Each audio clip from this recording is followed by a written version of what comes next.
Wow, breaking news. See, please, just follow me. There's a lot of things to learn, a lot of things to talk about. You know, labor union has just suspended. The strike has been suspended for 1 week. Talking about suspension for 1 week is not as if the new minimum wage they have been concluded on new minimum wage. No, they have not been concluded. There's no agreement yet. So they are going to have a meeting today till 1 week before they would to deliberate before they arrive on the new minimum wage, before they agree on the new minimum wage. So yesterday, all those meetings, it was just to hold on to them, for labor union to hold on to the federal government again for 1 week. Now, you realize, you see the problem now. Now you know, Tinubu realized the importance of statistics. Because when you listen to AGF yesterday, when he was addressing the labor union, you see everything, they were quoting statistics. Now where Tinubu fail, make mistake, when he says during election, during campaign, now statistics will go chop. He don't know the importance of statistics now. Because everything yesterday, it was based on statistics they were quoting. Even he himself confused. That's the problem. Number one. So let's see after 1 week, what happened? Now again, you know, talking about the hardship, the problems, everybody are depressed. Not everybody are facing this challenge, this problem, this hardship. That's why it's even good to understand the rich and the poor are facing this problem. Now, Nigeria's Deputy Commissioner of Police slums and die in Abuja office. Guri, what's his name? Yes, Guri. Commissioner of Police who slums and die inside Abuja office. What could have happened? Beeping. Problem, hardship, who knows? He could not survive it. He could not take it. Tension, problem upon problems. He slumps and died without any sicknesses, or at least somebody with uniform slump and die inside office. What happened? I'm waiting for more details. Now, having said that, you know, my problem, this government, they do not have an empathy. They don't have empathy, no sympathy for their citizens. Talking about this hardship, these problems, in spite of this hardship crisis going on in the country, federal government, CBN revokes Heritage Bank license. Heritage Bank, you see, breaking news. CBN revokes operating license of Heritage Bank. That is to say, this bank now, their license has been revoked. They are not going to be operating for now until further notice. What happened to you, to your savings in that bank? Problems. That's why I said they don't have empathy, no sympathy. They don't think. I don't know who is advising these guys to just wake up and make decisions. People are already crying, no money, and those people now, at least some people have money in that bank. They are not going to have access to that money. They're not going to have access to those money. So you are adding petrol to already burning fire. What is the problem? Who is these people regulating the banks that could not do what they needed to do? No, sometimes there are some things you just, okay, this thing is going bad. We don't need to do this now. Just for time being, let's address this issue. You're adding petrol to already burning fire. You withdraw, you revoke CEO license. What happened to those people having money in the bank? Now, some people, this one is going to cause hypertension now to those people. Because I could, for example, when somebody have 10 million now in that bank account, you will not ask the person, okay, I'll give you 3 million, 5 million. What happened to the remaining one? It goes with the government. Basically, anyways, means now is it's not safe to invest in Nigeria again, to invest in properties in Nigeria, because some places, some cities in Nigeria is not safe to invest because government can wake up and revoke your CFO. You see, you lose your money. So it's not easy, it's not safe to save your money in any of these banks again, because government can wake up and revoke their license. You lose your money. So which way Nigeria? Which way federal government? Which way CBN? That's basically the meaning now. It's not safe now to invest in Nigeria. So if you are investing, you see the reason why companies are leaving Nigerians. You see the reason why they are losing investment to other countries. Bad policy that man talked about. Come on now. Who is advising these guys? Now again, you know, Tinubu said he's coming back in 2027 to run. He's advising his party member, if any other parties needed their vote, they should vote for them, give them their vote. But he is coming back in 2027, meaning he's advising them to will not vote for Tinubu. If you vote for Tinubu, you not vote for Tinubu, Tinubu will say win. He does not need your vote to be the president. That's the meaning. Now listen to this. They ask for your vote and support again, please give to them. Because I'm coming back too with the hope and determination that Nigeria will excel. I promise you. Huge deposit in Heritage Bank all his life that he has worked for.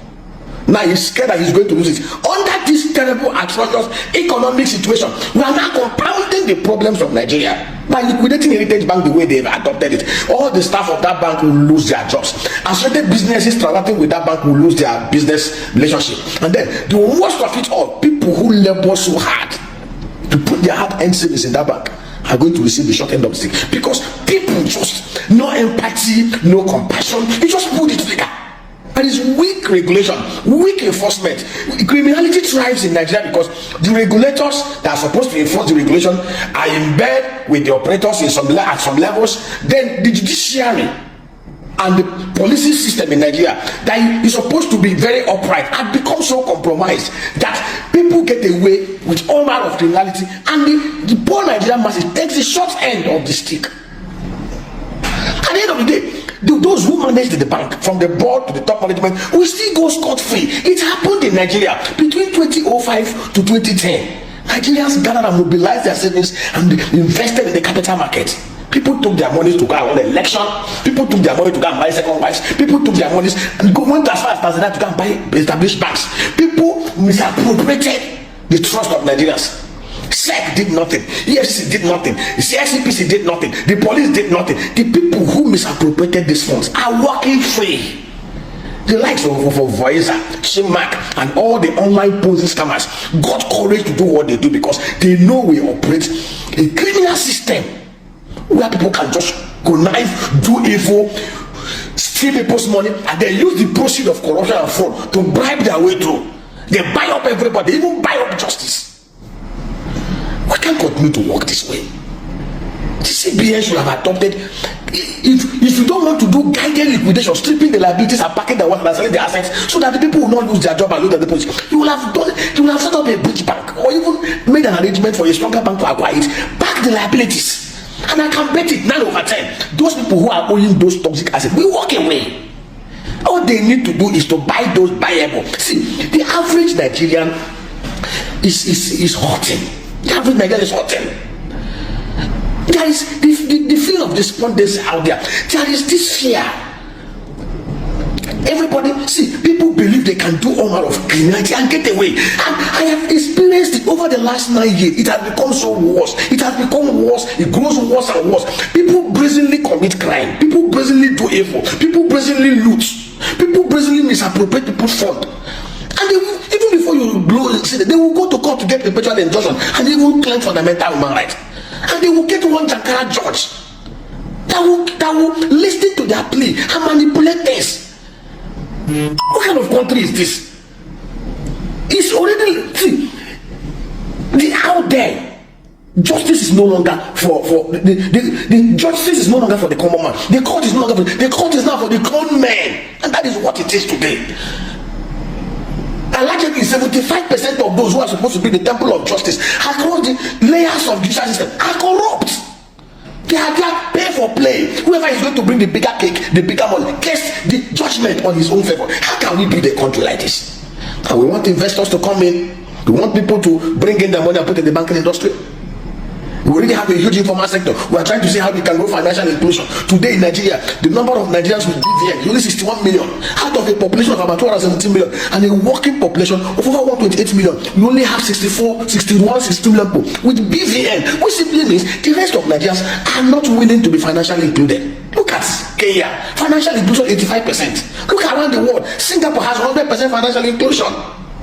You cannot build a formal economy, you cannot manage economy when there is a huge informal sector out there. And what the CBN has done now is to erode more confidence. Let me tell you, any smart person now will begin to hedge against risks. You don't know the bank that will be next. Forget all this that are posting profits. Beyond the layers of these banks, there are emptiness. Because I wonder how they are declaring trillions of naira profit, whereas the real sector economy is shrinking. That simply means they are managing their books and manipulating the system. And we have regulators who are not doing their job. Why would they liquidate the bank the way they have done? For crying out, Tory or law? What kind of thing is this? Who is advising these guys? God, I've never seen this kind of thing before. No empathy, no compassion, no feeling. They just do the same. There are many ways to have done this. A bleeding con, you know, the young man now is crying all his life savings. Somebody has 20 million, you're going to give him 5 million. So what happened to 15 million? And he's going to wait. You know, some people will even develop convulsion now. Some people will become depressed. Some people will even become suicidal. Because people are unthinking. God have mercy on us. If they ask for your vote and support again, please give to them. Because I'm coming back too with the hope and determination that Nigeria will excel. I promise you. In that, let's look at what we have right now. This is the bone of contention, Dr. Abdul. Petrol price. This was what it was before 1 year ago. This is what it is right now. You look at it, it's almost triple or over triple. Diesel price, 800 over 800 naira last time is over 1,000 naira, almost 1,500 now. Look at food inflation, 24%, 40%. That is what we have on food inflation. What about the inflation itself? This is what we get. 22% was what we had, 33% now. Foreign reserves, 35% is depleted by 3 billion. Exchange rate, 461. 1,000 over 1,400 as of today. Public debt, this is what we have. It's increased now. They borrowed more money in the last 1 year. Oil production, it has somewhat increased from 1.18 million averagely